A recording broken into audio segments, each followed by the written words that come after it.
Avec notre équipe réserve, cette année, ça a été plus compliqué. C'est un échec, malgré l'investissement du staff professionnel de Philippe Verger, des joueurs qui sont régulièrement descendus jouer dans cette équipe, de Mathieu Essard, malgré l'enthousiasme depuis 2 ans d'Hakim Aïbech. Voilà, on a été confronté à des problèmes administratifs, je ne reviendrai pas dessus, vous connaissez mon sentiment, je suis très agacé par cette situation qui nous prive d'une accession en National 3, même si le championnat n'était pas terminé. Mais je crois que ça, c'est comme une mauvaise chute de cheval. Il faut savoir se relever, il faut savoir remonter tout de suite et se dire dès l'année prochaine, on va construire une équipe vraiment costaud, capable de gagner tous les matchs, très, très solide. On réfléchit même à la professionnaliser, peut-être la faire entraîner en même temps que l'équipe 1 en recrutant de bons joueurs de National 3, de National 2, de National 1, faire un groupe un peu de post-formation, un peu élite. C'est une vraie réflexion chez nous en attendant le centre de formation parce que c'est un élément indispensable. Peut-être que dans cette équipe, des jeunes joueurs chez nous, comme Kaïs Djelal par exemple, qui sont déjà entraînés avec les pros, pourraient venir trouver un peu de confort, un peu de qualité. Il faut mettre des éducateurs diplômés, des formateurs avec cette équipe pour anticiper l'avenir. Je crois que voilà, c'est un vrai sujet de réflexion. Il faut qu'on fasse de quelque chose qui a été difficile un plus. Il faut savoir se relever de cette situation. Et aujourd'hui, on réfléchit beaucoup, on travaille beaucoup autour de cette équipe.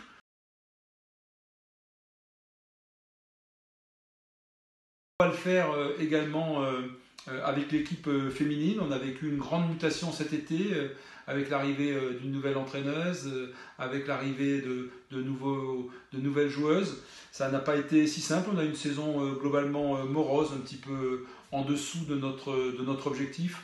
On est en train de mener sur la section féminine une vaste réflexion avec Laurent Deschaux, avec les éducateurs, avec les joueuses, avec le président Stéphane Rosnoblet, parce que c'est une section qui nous tient à cœur. Aujourd'hui, on a envie de meilleurs résultats. On a le sentiment qu'il y a une âme très positive dans cette équipe de la part de joueuses qu'on connaît depuis longtemps. On a envie de les aider davantage. Donc on réfléchit à vraiment structurer peut-être différemment cette équipe pour qu'elle atteigne ses objectifs. On veut un jour aller en Ligue 1, en D1 avec cette équipe dans 1 an, dans 2 ans. C'est pas fixé d'objectif. Mais on travaille déjà très bien chez les jeunes. On a quelques internationales. Donc voilà, il faut absolument se reconcentrer sur cette section féminine. La Coupe du Monde est passée, mais notre objectif demeure. On est attentif à cette section, elle fait partie intégrante du club. Nous avons déjà des internationales chez les jeunes comme Chloé Dabadi Delorme en U16 ou Anna Baillet en U17. Voilà, ça fait partie de notre objectif de faire de Grenoble une place forte du foot féminin. On s'y emploie, on continue à travailler, on compte sur elle et on va continuer à essayer de mettre des forces vives autour de cette équipe pour atteindre nos objectifs et être fiers du foot féminin sur notre territoire.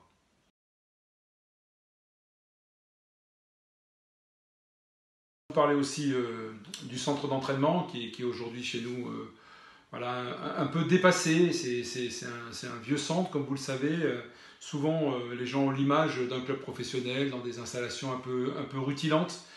Nous, on est un peu à l'âge de pierre. On a un vieux, très très vieux bâtiment. On a un seul terrain d'entraînement, même si on arrive à se disperser un peu à droite à gauche. On comprend bien aujourd'hui que la collectivité n'a pas vocation à entretenir des terrains avec l'exigence dont nous avons besoin. Donc c'est pour cela qu'on a l'obligation de trouver rapidement un terrain pour installer à la fois le centre d'entraînement et le centre de formation. Alors on y travaille, c'est pas un serpent de mer, mais c'est vrai que trouver 10 à 20 hectares sur le territoire, relativement bien placé, quand on sait qu'on engage le club pour les 20 prochaines années, il ne faut pas se tromper de lieu, il ne faut pas se tromper d'investissement. C'est une lourde responsabilité. Donc on la partage avec les collectivités, notamment avec la métropole qui nous aide, comme vous le savez, sur différents sites comme au CEA. Ce sont des dossiers qui avancent doucement, mais qui avancent.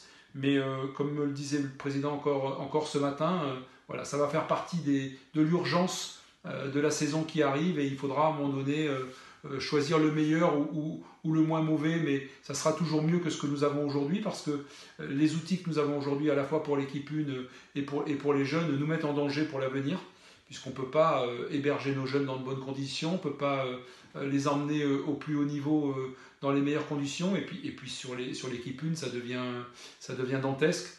voilà, c'est très compliqué de s'entraîner dans un endroit où on n'a qu'un terrain qui est relativement moyen, avec de l'eau qui coule à l'intérieur de nos bâtiments. Enfin bon, on va pas faire Zola parce qu'on est des footballeurs, mais si vous venez voir les conditions de travail de notre équipe première et de notre staff, vous seriez surpris.